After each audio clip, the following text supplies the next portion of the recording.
بسم الله الرحمن الرحيم. الحمد لله رب العالمين، والصلاة والسلام على خير خلق الله محمد وعلى آله وأصحابه الكرام وتابعيهم بإحسان إلى يوم الدين. ربنا أرنا الحق حقا وارزقنا اتباعه، وأرنا الباطل باطلا وارزقنا اجتنابه. ربنا آتنا في الدنيا حسنة وفي الآخرة حسنة وقنا عذاب النار. برزان خوشوستانم، إمام علي یەکێکە لە خولەفای ڕاشیدین و چوارەمین خەلیفەیە. 5 ساڵ خەلیفەی موسڵمانان بووە. ساڵی 35 کۆچی بووە خەلیفە، ساڵی 40 کۆچی شەهید بوو. علی کوڕی ئەبی طالب زاوای پێغەمبەر صلی الله عليه و آله وسلم و صاحبی هەموو وەچەکانی پێغەمبەر صلی الله عليه وسلم، باوکی حەسەن و حوسەین، دوو گەنجەی گەورەی بەهشتیەکان. هەموو گەنجەکان لە ناو بەهشتا سەید و گەورەیەکیان هەیە، یا با بڵێن دوو سەید و گەورەیان هەیە کە بریتیە لە حەسەن و حوسەین. ئیمامی عەلی فەضائیلی زۆرە، هەر لە مناڵی ئیمانی هێنا لە خزمەت پێغەمبەرە صلی الله عليه وسلم، لە ماڵی خۆشەویستە گەورە بوو، تربیەی دەستی پێغەمبەر بوو صلی الله عليه وسلم. فەضائیلەکانی زۆرە.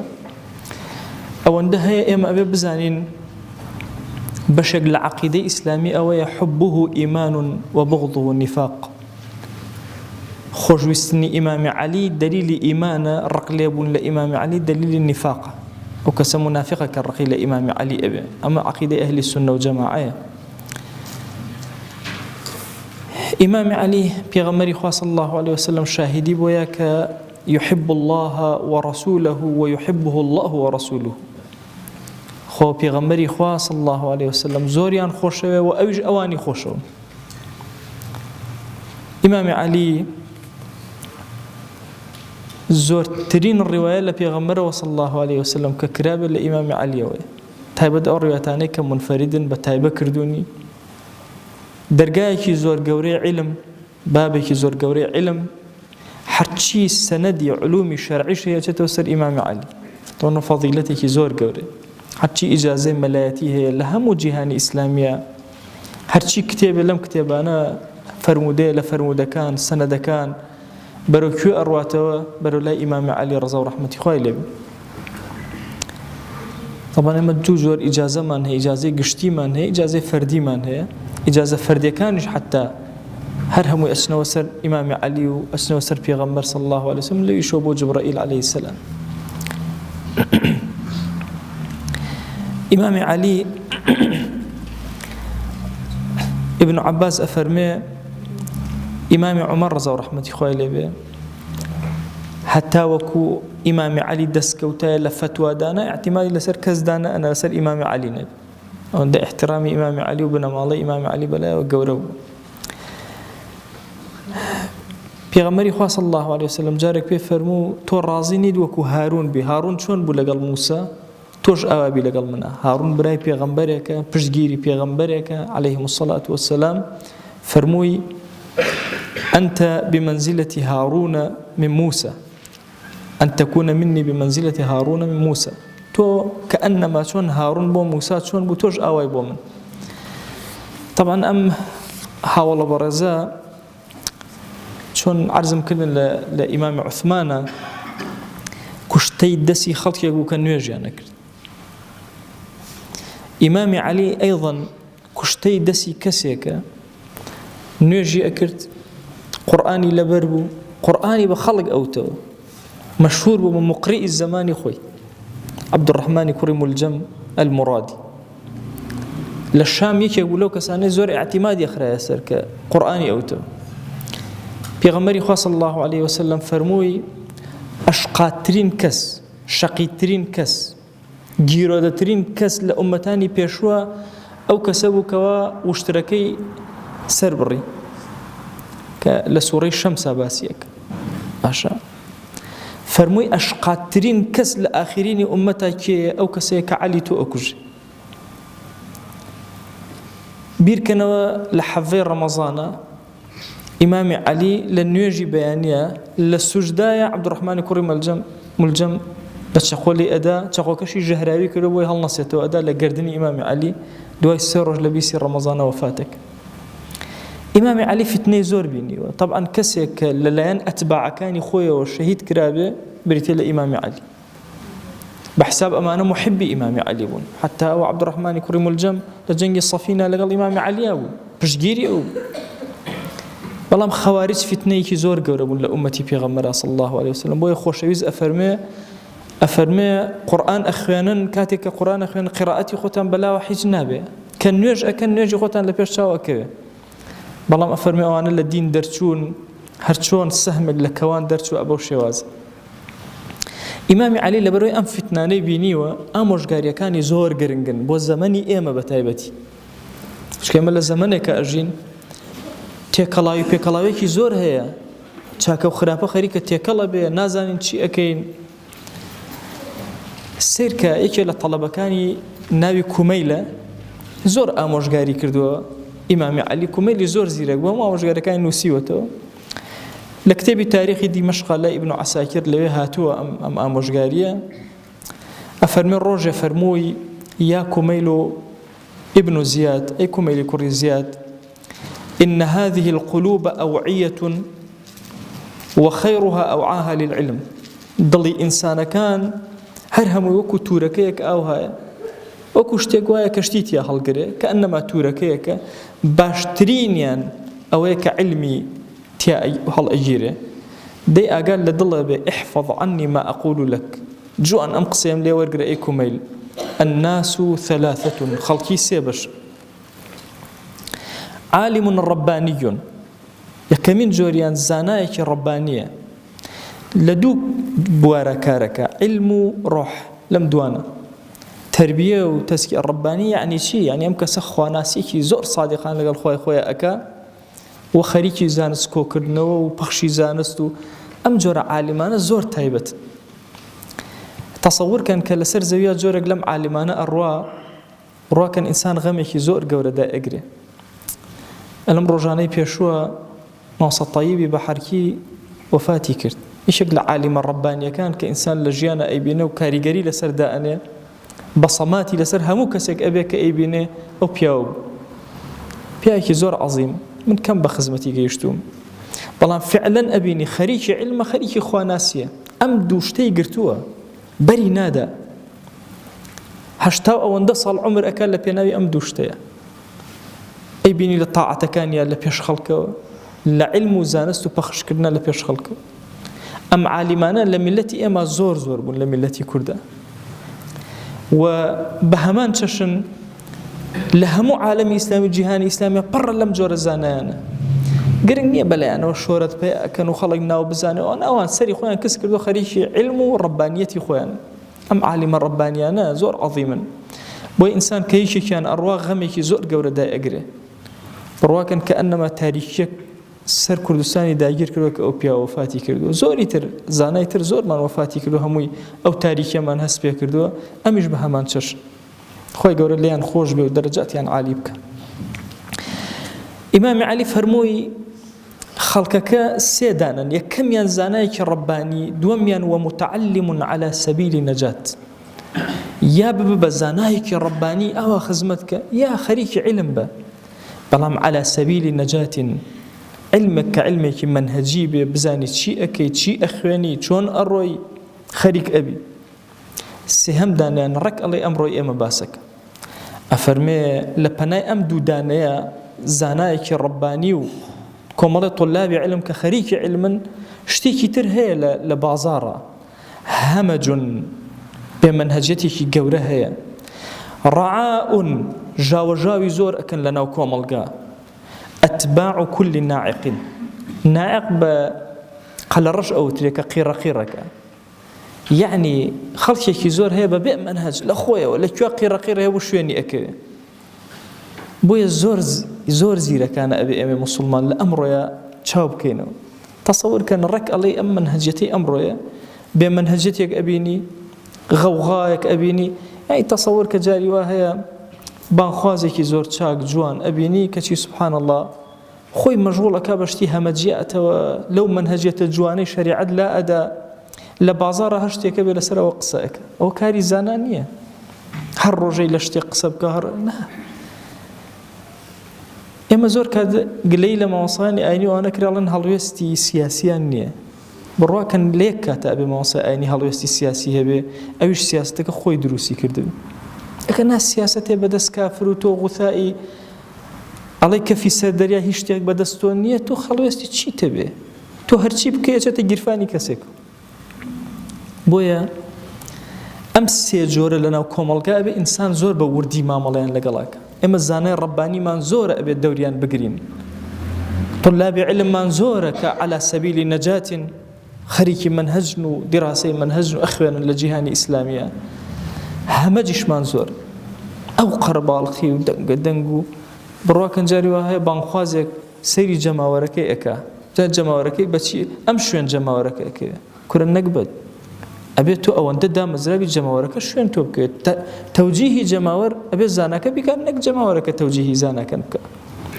بۆیە دیقەت بدەن لە زمانی ئیمامی عەلیە بۆیە ئەم قسە عەزیمانە ئەفەرمێ سوبحان الله یەکێ لە گرفتە زۆر گەورەکان ئەیانویست ئیمامی عەلی بەگوێی ئەوان کە ئەیانویست شوێن ئەوان کە خەوارج بۆیە جیابوونەوە ئەیانوو نابێ ئیمامی عەلی فەرمووی با جەنگکەین وتیان نا چۆن جەنگەکەین ئەوان قورئانیان بەرزکەوتەوە چۆن إن الحكم إلا لله والله أبي تسليم القرآن بي كإمام علي صلحي كروتيان شون صلحكي ولا قبول ما نصلح بشركين إمام علي جيري خوالو بدسيانو أما همجيك لهر كوا دنگ وغلب غلب وشوين أكيد طبعا جهاني إسلامي لدواي إمام علي وهميشه الضربي أمي خوالو جنج بتايبتي لكوا سيري كرو قربال خي دروسه به ضل يبوي الرشتوا بۆ چونکە ئەو شعاراتانە بەرزکە زۆر بریقەدار بوون شعاری ئەو بوون ئومەتی ئیسلامی هەڵسێتەوە ئەوە کاتێکی زانیەوە فەوتاون عەبدوڕەحمانی کوڕی ئەشعەث و فیتنەکەی لە وتارێکە بە درێژی باسم کردو هەر لێرە لە یوتیوب ئەوانە بگەڕێنەوە سەری چ موسڵمانێک گیرۆ دەبوون لە جیهانە بەو فیتنەی ئەوە دوای کەسەکە بوو بە مەسیحی خۆشی کوشت تەسەوور کە فیتنەیەک بوو یعنی حساب کە 8 ساڵ عالەمی ئیسلامی خوێنی لێ ڕژا لە پشتی یەک کەس کەسەکەش کەڵکی هیچی نەبوو ئێمە لە جیهانی ئیسلامیە لەم مەوجاوە و لەم فەوزایە ئەژین بۆیە زۆر ئەبێ ئاگەمان لەم کەلیماتانەی ئیمام بێ کاتێک کە ئەفەرمێ هەمەجێک ڕەعاع جاوەژاو ئەکەن ئەتباع كل ناعق هەرچ کەس قیڕەقیر کە ئەوان بە دەوریەوە کۆ ئەبنەوە طبعا ئەمە زۆر شتی تێیە چونکە ناعق ئەگەر قەلەڕەش با بڵێن دیقەت بدەن قیڕەقیڕێکی هەیە وەستانیشی نییە لەوێ جوڵە حەڕەکەی هەر دەقەی لە شوێنێک یعنی منهەجەتێکی نییە دروستێتێکی نییە ئەفەرمێ يميلون مع كل ريح لەکوێوە هەوا هەڵکە لێەوە شوێن ئەکەن ئەوان هەر هەوایەکات شوێنی ئەکەون نابێشتیوە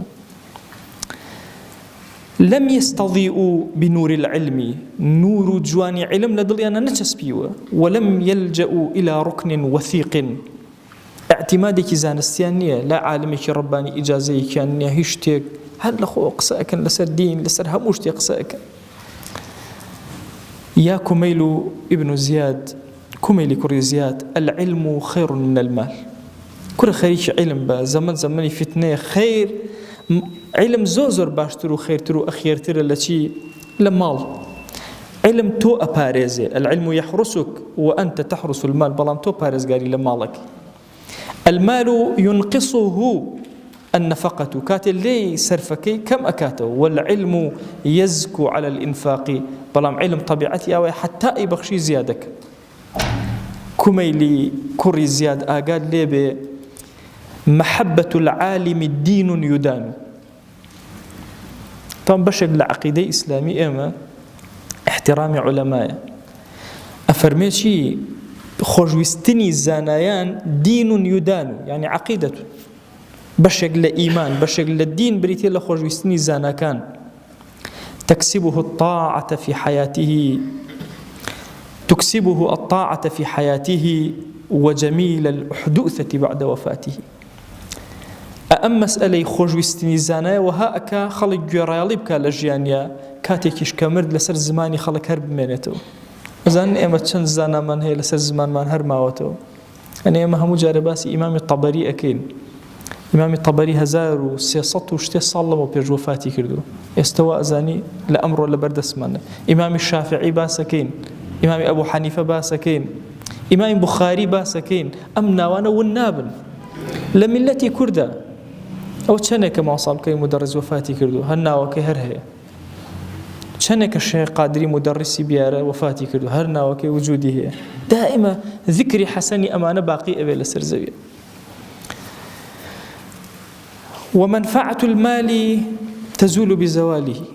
سوودەکانی ماڵ کاتێک کە لە دەستتدا ئیتر تەواو کۆتایی پێیە. بەڵام علم لە دوای وەفاتی خۆشت هەر ئەمێنێ و زەوالی نییە. العلم حاكم والمال محكوم عليه. علم حاكمة تحكمك بسر جيانا، بس مال محكومة حكم أدري بسر يا وكاري لسر أكر. يا كميل مات خزان المال وهم أحياء. أي كميل أوانيك خزني مال وسرة السامان أكن حمويا كاتك هشتا زندون طاوة بن أمرن اتناوي النام ذكر أنسك هرمال ينخزن كردو. والعلماء باقون ما بقي الدهر. خوازانا كان حتى وكو جيان بمينة لسر الزاوية تاوكو كاد بمينة أوان أمينا. أعيانهم مفقودة وأمثالهم في القلوب موجودة. أوانا عيني خوان وفاتيان كلو نماوا بلام لدلو دروني خلق هشتا موجود تواجد يعني. أزان چند زانا هي لدلو دروني إما وچنك هي هشتا ناوي نية هر هشتا لدلو درونا هي. تصور كان جارك پیاوێکی پیرم بینی قورئان یەخوێن. منیش هەندێک قسەم بۆ کرد ئەمووی هەڵەیەک هەبوو لە یەکێک لە سوورەتەکانە بۆی ڕێککەمەوە بۆم ڕێک نەئەکرایەوە زۆر مانوو بووم. چەند جارێ بۆم دووبارەکە ئەو هەر ئەوی تەواوە تەماشا قسەکەی تۆ تەواوە. کەچی دەستی پێ کرد بە غەڵەتەکەی خۆی دەستی پێ کرد. زۆر هەوڵم لەگەڵا فائیدەی نەبوو وازم لێ هێنا. دوای بیرم لێ کردەوە کێ بێ ئەم پیاوە سەرکوێرە کە هیچ حاڵی نابێ وەرە فێری سوورەتی فاتیحای کردبێ، سوورەتی قول هوەڵای فێر کردبێ، وەرە فێری نوێژی کردبێ، ئەبێ چەند مانوو بوو بێ لەگەڵیە. ئیتر دایکێتی باوکێتی زانایە کە عالم هەر کەسێک هەیە. ئەزانی ئەجری ئەمانە هەر هەمووی ئەچێتەوە بۆ زاناکانی یەکەمین. ئەم کوردستانەی ئەمە ئێستا نازانین ئەم هەڵەبجەی ئەمە کێ فەتحی کردو. چەند زانای ئومەتی ئیسلامی هاتوون لێرە خزمەتیان کردو. دەنکەیەکمان بە بیر ماوە. ئەزانین مەسەن لە خەرپانیا شێخ عەبدوڵڵای خەرپانی خزمەتی کردووە، لە عەبابەیلەیە شێخ بابە ڕەسووڵی بێدەنی مەسەن خزمەتی کردووە، لە بیارە ئەو مەنتیقانە مەلا عەبدولقادر مدەڕیس خزمەتی کردووە، لە خورماڵە مەلا جەلالی گەورەی خورماڵ خزمەتی یعنی چەند ناوێکمان بیر ماوە. لە نێرگزە جار و بیارەیە ئەم مەنتیقانە ماوەساڵ بکەی مدەڕیس خزمەتی یعنی کەمێکمان بیر ماوە. ئەی باشە ئەم هەموو لادێ و ئەم هەموو شوێنە و ئەم هەموو خزمەتە كرخو أنا أعيانا كان موجود نين بلام أمثالي أمانة لنا إمام ماوته يعني أم أخلاق جوانا لملتي كرد أبيني بوه كارك أبيا وجورانا كخدمة دينيا كذا خو صحوي دين داري أم دور روجانية 1000 صالة خدمة دين داري أكره تصور كأم 1000 صالة كان أوانا خدمة ينكر تصور كان إما لقرداغا حجرة ما هي ميجوكي أجرته بو 1200 صال لما بيش 1200 صال لما بيش أو حجريها بو خدمتي كردو إيه أمانا إسا عيانا كان ينمون بلام زؤرا أمثال كانوا نمونا كانوا جي بنجا كان لسر زويا ماون كرتو بخود إمام علي لم أمرش قاريا برامبر بكميل وبأمش أيب همان بالله لم زمني همجيتايا آقاتان ليبي دوري عالي مكان بقرن احترامي زانا كان محبتي زانا كان أما أنا بشكل الدين داري أما أهل السنة جماعة بوا أنا سلته وزانا كان يخوي زور احترام مقري وندين الله باحترام علمائنا الهدات بشكل الديني أما العقيدة الطحاوية هاتوا بريتي لشي احترامي الزانا كان كأبنى معي هدايتي خلقي كبشك لكاري أمش قاري تري إمام بو كسانيك ابن بانخواس أفرمي حدث الناس بما يعرفون قصبوا خلق كان بو أندازيك أوان إيزانا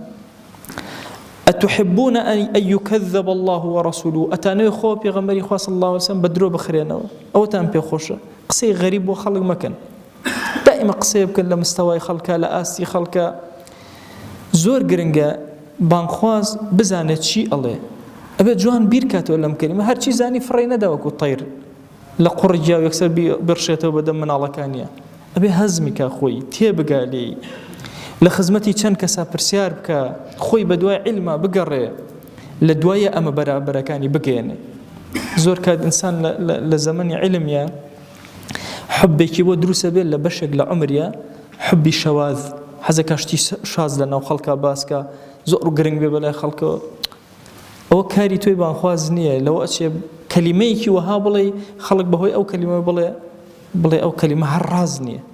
لە کاتێکشە ئەگەڕێتەوە بۆ کەلیمەیەکی خوایە کەلیمەیەکی پێغەمبەر صلی الله عليه و آله وسلم قسەیەکی ترمان بۆ ئەکا سبحان الله ئامۆژگاری سێهەمی ئەڵێ هەر ئەمڕۆیە طبعا ئینسان کاتێک کە تووشی مصیبەتەکان ئەبێ یا سەبر ئەگرەیە ئەیکاتە ژاوەژە ئەو فەرتەنە ئەفەرمێن لێگەڕێ سەبر بگرە و هیچ قسە مەکە مصیبەت ڕووی تێکردی لە زەمانی فیتەنە ئەگەر سەبرت گرت و هیچ قسەت نەکرد و ئەجر وەرەگری کردێ بە گاڵەگاڵ و غەڵبە و ئەوانە ئەفەرمێ تۆ گوناهت ئەگات و ئەجری ئەو مصیبەتت ناگە کە پێت گەیشتو بۆ جاری وای هەیە لە بەڵایەکای ئادێکا کە کەناڵی ڕاگەیاندن بۆ کۆکەنەوە نازانم چی ئەو کاری تۆ نییە ئەی موسڵمان کاری تۆی ئیماندار بریتێ لەوەی سەبرگری چاوەڕوانی ئەجری خۆتکی رب العالمین دەروی خێرەکاتەوە زاڵمان تا سەر نین تەسەوورکەن هیچ زاڵمێک لە مێژووی ئینسانیەتە تا سەر نەبوو ئێسەش هیچ زاڵمێک تا سەر نابێت زوڵمە لێ ئەکرێ لە سنوورێکە ئەبێ ئینسان بوەستی لەوە چێ لە عومرێکە ئینسان حەز بەوە بکە بەڵێ با قسەیە بکەم قسەکە هیچ ئیسفادەیەکی نەزاڵمەکەی پێ ئەشکێنێ بەڵکو بەعەکسەوە ئەو کەلیمەتە هەندێک جار ئەبێتە مایە ئەوەی کە ئەو زاڵمەی پێ بەقووەتر بێ پێ بەهێزتر بێ زیاتر پێ ڕاکێشێ زۆر کاتە ئەو کەسەی کە بەرامبەرت زوڵمێکت لێ ئەکا سەفیهە سەفیه کەم عەقڵە بۆیە کۆتا ئەمۆژگاری ئیمامی عەلی کە لە خزمەتە نەباسی ئەەکەم ئەفەرمێ حلمك على السفيه يكثر أنصارك عليه بس حلمت هبه لغل كسي السفيهة ورده خلق دفاع لتو أكا وهاي ليه جماوري تو زور أبي أو بيدن أكره أم قصة زور قوري أبو أمروي توري كوملايتي أو جالجالوكي كهي لنا ومانا جيرو دي كردون زور كاد أبيني سبحان الله أبيني بانخوازيكي زور چاك قصة كالسا بانخوازيكي تري زور چاك ئەم بانگەوازشی دووەم نابێت جوابی بداتەوە ئەبەدەن یا کۆمەڵە موسڵمانی چاک و جوان ئەهلی مزگەوت و خێر هاتون کۆبوونەتەوە لەسەر موسڵمانی لێ ئەدەن نابێت قسە بکە ئەمە زەمەنی سوفەها ئەبێ هیچ قسە نەکە لێگەڕێ حلمی هەبێ لەسەر خۆ بێ خەڵک خۆی جوابی ئەداتەوە ئەم قسەی ئیمامی عەلی سوبحان الله بۆ زەمەنی ئێمە زۆر گەورە و گرنگە ئێمە لە ئەمڕۆیە ئەبینین ئەو ژاوە گەورەی کە دروست بووە يعني بڕواکەن جاری وایە خەڵک بۆ کۆمنت ئەچێ بە ئاسمان یان بۆی کەسێ تعلیقێکی بۆ بنووسێ یا ئۆکەیەکی بۆ بکە یانەس ئەوە چی ئەو جەنجاڵی ئەو هەمەجیە کە دروست بووە ئەم ئالەتە چی بوو هەمومانی وێران کرد هەمومانی مەشغوڵ کرد هەمومانی کوێر کرد ئێمە منهجەتێکمان هەیە منهجەتێکی زۆر جوان ئەبێ لەگەڵ یا بڕۆین و ئیمامی عەلی کەلیماتەکانی زۆر گەورە چونکە لە زەمەنی فتنە ژیاوە ئێمەش لە زەمەنی فتنە ئەژین ئەو ڕاستە لە سەرەتا و قورسایی فتنەکانە ژیا بەڵام ئەو فتنانەیە درێژەی کێشاوە هەتا ئەمڕۆ شەهید بوونی ئیمامی عەلی هەتا ئەمڕۆ درێژەی هەیە فتنەی خەوارج هەتا ئەمڕۆ درێژەی هەیە بۆیە ئەبێ ئێمە زۆر بە وریایی مامەڵەکەین زۆر لەسەر خۆ مامەڵەکەین لەعەلە کەلیماتی ئەم پیاوە گەورانە ئەبێتە بەرەکەت بۆمان بڕیارمدا بوو ئەم شەوانە لە خزمەتی کەلیماتی ئەم پیاوانە بین لعل أبيت بركتي كي زور جورا بوجيان من بو عاقبة من بو آخرة من دنيا خماني بيا روشن أكينوا بخواش شوين كوتني أم بيا وجورا أنا أبيت السبيل للنجاة أميدا كين خواي جورا أم كلماتنا بكاتم معي أويك لم فوضى ومصيبة بلاي أمر رزقار من به وبسريك برزة وبحضور خوا جل جلاله شاد ببين خواي جان دعوة اللي أكين بناوي جواند بصفتي برزة باسم عظمة خوايا زاناي رباني لولاتي أم مبرا يا رب العالمين خوای داوات لێ ئەکەین بە ناوی جوانت بە صیفەتی بەرزە بە ئیسمی عەظەمت کەڕەمی خۆت بەسەرمانە ببارێنە یا ئەکرەم الئەکرەمین. خوای گیان لێت ئەپاڕێنەوە لێت ئەلاڵێنەوە بە ڕەحمەتی خۆت بە بەزەی خۆت بە کەڕەمی خۆت لە فیتنەکانی ئەم زەمانە بمان پارێزە. بەخوا پەروەردگارە ئەگەر تۆ سەرپەرشتیمان نەکەی ئەگەر تۆ نێوچەوانمان نەگری بەخوا پەروەردگارە لە فیتنەکانەوە ئەگەوزێن خوایە تۆ خۆت بە گەورەی خۆت بمان پارێزە یا رب العالمین. إلهي لت أبارنا ولت ألاڵينا وبرحمتي خود ببزي خود بكرمي خود إيمان من سلامتك أخلاق من سلامتك أولاد كان من سلامتك جنجاني أمتي بيغمبر صلى الله عليه وسلم سلامتك إلهي داوالي أكين بيركان من عاقبة خيرك حياة وحرمتي آفرتان من زيادك إلهي لمشو مباركة هانا من بولايتو هناو لروجكيا بروجو بوين واشوكش مالك لمالكاني تومن زندو كردوتو روناكي من خصوته مالكت يا إلهي روناكي بخره دلمان يا إلهي روناكي بخره غورمان يا إلهي روناكي بخره أم زمني إما يا رب العالمين بخوا پروردگارا أزانين إما شاينين بو هستانه و دروز بونه أمتي پیغمبر صلى الله عليه وسلم بلان پروردگارا تو من هيك شايني تو قوري خود تو رحمتي خود تو بزي خود درجة كاني خير بسر ما نابكره يا أكرم الأكرمين خواه جان لد أبارينا ولد ألالينا وبرحمتي خود بكرمي خود قرفت كاني جيان من شار سركه أم صالي بسر مانا دي بيكر باشترين صالكاني جيان من لرزق مانا إلهي بيكر باشترين صالكاني جيان لصحته لشساغي مانا إلهي بيكر باشترين صالكاني جيان مانا لطاعته خواناسي ودنداري مانا إلهي بيكر باشترين صالكاني جيان مان پروردگارا لقرب ونزيكي لتو يا أكرم الأكرمين خواه جان أزانين قد كزم يوس نابي أقر تقل درقاي تو بدا إمش بهمتي أو هاتين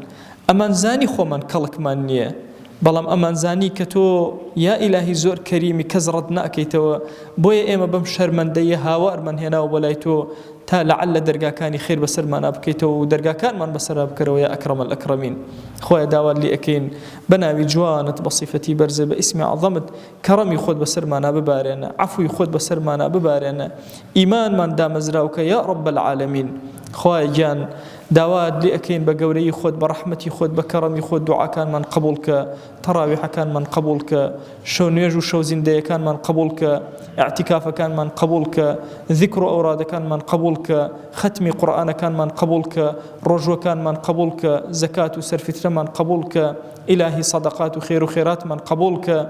تو قوري خود خوايا